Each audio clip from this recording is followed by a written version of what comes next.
Hello everyone and welcome to Battle of the Beast Central. I'm Adam and today we are doing the summary of round 1 of Battle of the Beast Reptile Rampage. After 16 battles, out of the 32 beasts that started in this tournament, only 16 remain and 16 have died. That's how tournaments work. With the 16 that's remaining, there are some beasts which I am surprised has actually made it to round 2.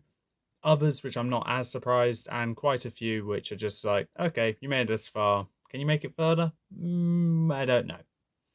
So, as of this point in time, the round 2 matchups I already know, but I'm not going to mention them.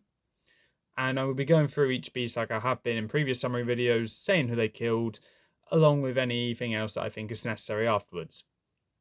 Obviously, with it being Reptile Rampage, don't be surprised that all these beasts are reptiles. So with that, let's get into the summary video. Starting with... Up first, we have Furno the Fire Dragon. This beast killed Falcor the Coiled Terror in round 1. Actually, battle number 16, so the last episode. Or yesterday, as this video will be released. So, when it comes to Furno, it's no surprise that Furno is actually in round 2, because he was, after all, a third place finisher in the OG tournament and made it into the top 10 of the All Generation tournament. So if Furno didn't make it into the next round, I would have been very surprised. Moving on. Sepron the Sea Serpent. Sepron killed Convul the Cold-Blooded Brute in round 1. That was battle number 7, I believe. Hold on, let me count. 1, 2, 3, 4, 5, 6, 7. Yep, battle number 7. When it came to Sepron's battle against Convul, I thought it seemed a bit one-sided due to the incredible size advantage Sepron has. As for how far I think he's going to make it more in this tournament, I think he will be lucky to make it to round 3, but I don't think he can make it any further after that. But Sepron has actually surprised me by making it this far, because out of all the 32 reptilian beasts, this was one that I wasn't expecting to make it into round 2. Another beast I wasn't expecting to make it into round 2 was actually Blaze the Ice Dragon. Blaze killed Komodo the Lizard King in round 1, battle number 6. And when it comes to Blaze, I'll say this is a beast that I think has great potential, but due to other beasts just overshadowing it and my lack of enjoyment for Series 4 in general, I think I just don't see Blaze as a overwhelming threat as what he actually can be. So there is potential for Blaze to make it further, but I personally cannot see it. Up next, we have Crestor the Crushing Terror. When it comes to beasts that I am not surprised has made it for round two, this is the most effective beast in that matter when I'm not surprised of their progress. So Crestor killed Draka the Winged Serpent in round 1, battle number 1. And Crestor is obviously, in my opinion, a favourite to win because he made it. He was a runner-up in the OG tournament and came third place in the All Generation tournament. So with that, Crestor has 2 impressive runs under his belt, and if he dies before the semi-finals, I will be very surprised. Next up is Serpio the Slithering Shadow. Serpio killed Balisk the Water Snake in round 1, battle number 10. And when it came to Serpio versus Balisk, that was a battle which I thought was relatively even, but ultimately Serpio won due to, well, what I mentioned in the video with his wings, but also his more durable scales compared to Balisk's flesh. Well, ice over scales, rather. With the sharper fangs as well, I think it was obvious that Serpio was going to win, but it was still a good battle for Serpio. Do I think Serpio is going to make it into round 2? I don't remember round 3, rather. I don't remember his opponent off the top of my head, but I think Serpio does have a good chance, but it really depends on how the battle goes. Right, kicking off the new generation of beasts that made it through, we have Plexor the Raging Reptile. This beast killed Styx the Lurking Terror, I believe the title is, in round 1. This was battle number... God, I can't count. 13. And with Plexor versus Styx, this was another relatively even matchup, in my opinion. Ultimately, Plexor got the victory due to the overwhelming size, but also the uh, cunning that Plexor holds over Styx. As for possible progress in the tournament, I do believe Plexor can make it into the top eight. Any further, I think we may be pushing it. But Plexor is a personal favourite of mine, so I would love to see him make it as far as he possibly can. But if his time comes, his time comes. Next up, we have Quarg the Stone Dragon. This beast killed Torno the Hurricane Dragon in battle number 3 of round 1. And to be fair, with the matchup that he had, it wasn't surprising at all that he made it that he's in round 2. Now, I also don't remember his opponent off the top of my head, but what I will say is, though, I do believe Quarg does have his work cut out. As, in my opinion, for a beast, Quarg is one that I'm not overly fond of, so him making it this far, it doesn't really affect me that much, but I would like to have some appreciation for him. So if he makes it further, then good for him. Whether that'll change my opinion on him, I do not know. Up next is Korvax the Sea Dragon. This beast killed Vipera the Snake Man in round 1, battle number 2. And this beast I always found to be a bit underrated. Like, as in, this is a beast in the Kingdom of Dragons that's constantly glossed over. And I feel like she does deserve more recognition because of her abilities being unique for a dragon, but also for a beast in general. I do believe that she may be one of the weaker beasts of Series 19. I like I said with most of them, I don't remember who her opponent is. But depending who her opponent is, she may stand a chance in making it into the next round. If she doesn't make it into the next round, then that's a shame, but there are other opportunities where she can shine and show how great of a beast she really is, or as great of a beast as I see her being. Up next, we have Vetrix the Poison Dragon. This beast killed Slivka the Cold-Hearted Curse in round 1, battle number 11, I believe. No, hold on. Yeah, battle number 11.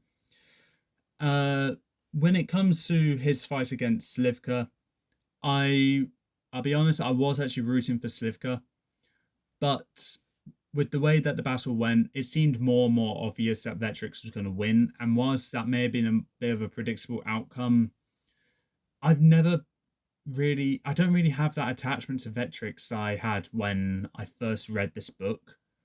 So it might mean I might need to reread Vetrix, but in my opinion, he's probably not even the worst beast in Series 19, because that's a Quark, but one which I don't really see much coming from with expectation wise. So with that, yeah, I do believe Vetrix is not long for this tournament. He can surprise me, but I won't be holding my breath. Up next, wrapping up Series 19, we have Stritor the Skeleton Dragon. This beast killed Israela the Creeping Menace, I believe that's the title, in battle number 12 of round 1. And the only thing I need to say here is that this was a completely unsurprising result when it came to that battle, because Stritor is a former runner-up overall from the All Generation tournament. To the point where if he was going to lose in round 1, it would have been incredibly surprising, and everyone should be focusing on the beast that killed him, thinking, oh, this beast would do well then. But no, Stritor's in round 2, to absolutely no one's surprise. Up next, we have Scalix the Snapping Horror. Scalix killed Pyrano the Water Dragon in battle number 9 of round 1. And that was a relatively one-sided battle, in my opinion. With the lack of abilities Pyrano had and durability, Scalix was easily going to beat Pyrano. With that club tail being a menacing threat for this beast to have, I think any beast that's going to be going against Scalix needs to be incredibly careful of that club tail. Be fast enough to dodge it, but strong enough to take it down. And whether we have any beasts that can do that, I do not know. Coming to an end of the new generation series of beasts, we got 3 more to go before we get to the specials. And first up, we have Technos the Ocean Crawler. This beast killed by Zara the Horn Dragon in battle number 14 of round 1. And I was relatively surprised that Technos actually killed by Zara. But then again, with tortoises being able to live as long as they can, the Asian breath wouldn't affect Technos at all. And then the fire breath also wouldn't help at all. And then it just came down to brute strength and durability. With that, Technos would win with the durability outweighing, in my opinion, by Zara's strength. So with that, Technos made it through to round 2.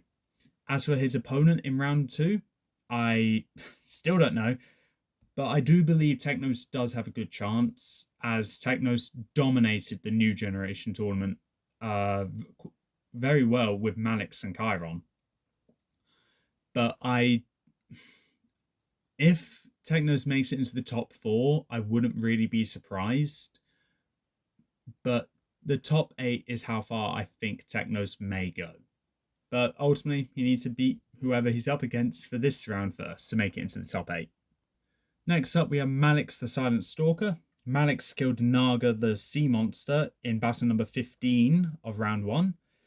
And it was a fun Hydra versus Hydra battle. Ultimately, I do believe it was obvious that Malix was going to win. For the round 2 battle, I cannot say who he's going against because I do not remember. What I do know is, though, I think this is going to be a rather interesting battle where any beast could win this battle. So Malix, I know, has a strong opponent. I just don't remember who the opponent is. Finishing up the new generation entirely is Gargantua the Silent Assassin. Gargantua killed Vizlak the Slithering Serpent, I believe that's the title, in round 1, battle number 5, in a very one-sided battle where it wasn't a surprise at all that Gargantua won. As for Gargantua's opponent in round 2, I think I do remember her opponent, and all I'll say is it'll be a good fight where I do believe it may be a little one-sided, but I know both beasts will give it their all to make it a very good fight. Kicking off the specials, we have Vedra and Crymon, twin beasts of Avantia. In round 1, they killed Sorex the Silent Creeper, and being completely honest, I am not surprised that Vedra and Crymon are in round 2. Looking at all 32 of the Reptile Rampage beasts, I would be surprised if they made it into round 2, but knowing who their opponent was, I'm not as surprised now. Ultimately, the main aspect of them, which is giving them an advantage, is that there's 2 of them versus every other beast, which has 1. So providing they stick together and rely on their teamwork, they can actually make it far. But at the end of the day, I'm only going along with how they were when they last appeared in the Cursed Dragon, as I think that seems like a fair margin to rank them on, because at that point they're Furno size with Furno strength and a couple other things as well. The only thing they lack is experience due to their age. But yeah, I do believe Veteran Cromon can do well, but I still didn't have that moment where I can actually appreciate them yet. I do want to have that moment. I just don't think this tournament would be right for them. Maybe a future tournament, but probably not this one. But they may surprise me. But lots of beasts may surprise me at this point.